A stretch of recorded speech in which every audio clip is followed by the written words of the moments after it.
Hi, good morning.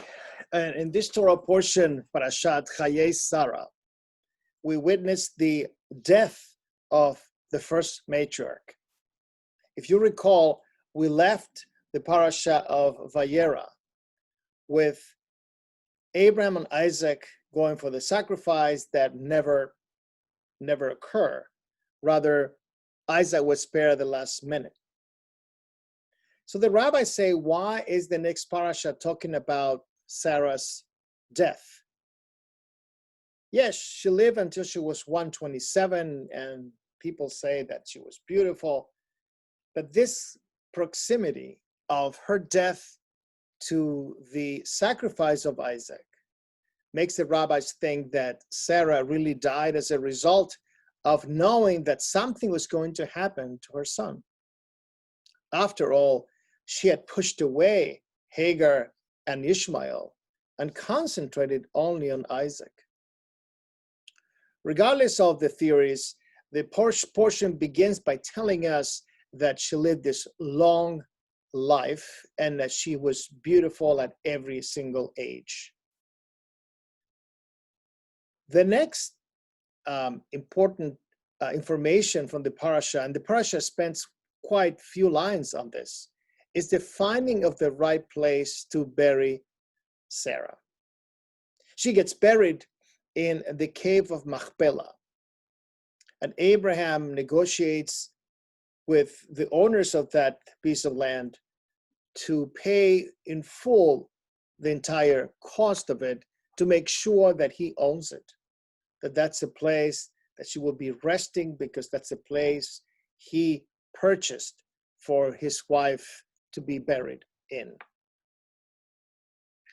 And from here we learn a great mitzvah that every time a Jewish community, a new community develops and comes together, every time the Jews move to a particular area around the world, the first thing they do is to purchase land for a Jewish cemetery. Sometimes it takes years until they get there, but it's a pressing element for the Jewish community always to find the right site for a Jewish cemetery. I've seen this in every place I have visited in Latin America, in Europe, and of course in Israel, and here in North America. It might be a very tiny community, but they always make sure to have a Jewish cemetery. And we learn that this from this parsha, the importance of having a Jewish burial. Then the narrative moves into family affairs. It's the life of Isaac. He's a young man.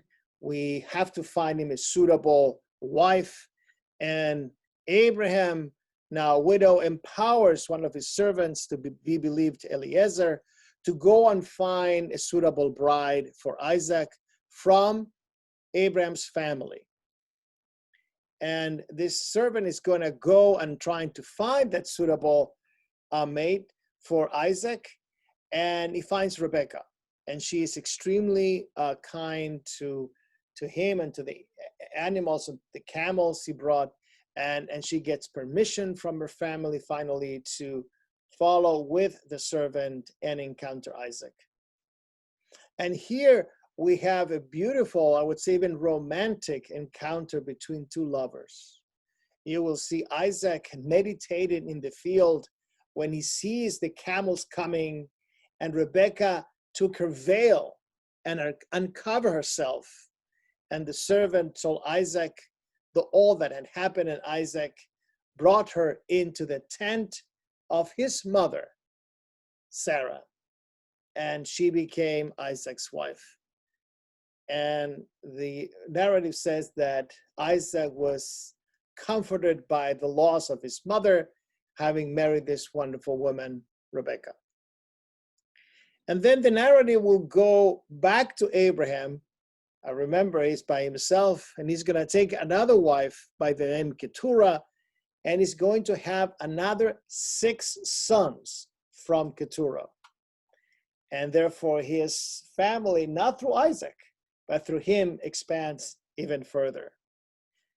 Then at the very end, Abraham dies at the age of 175.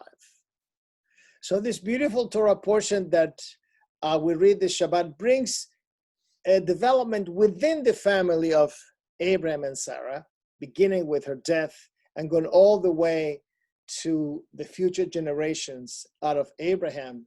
But then the narrative is going to change and be concerned with the descendants of Isaac and Rebekah, which are really the lineage of Abraham and Sarah. It's a beautiful portion, and I hope to see you on Zoom or in person if you sign to come to Shabbat morning services and celebrate with us.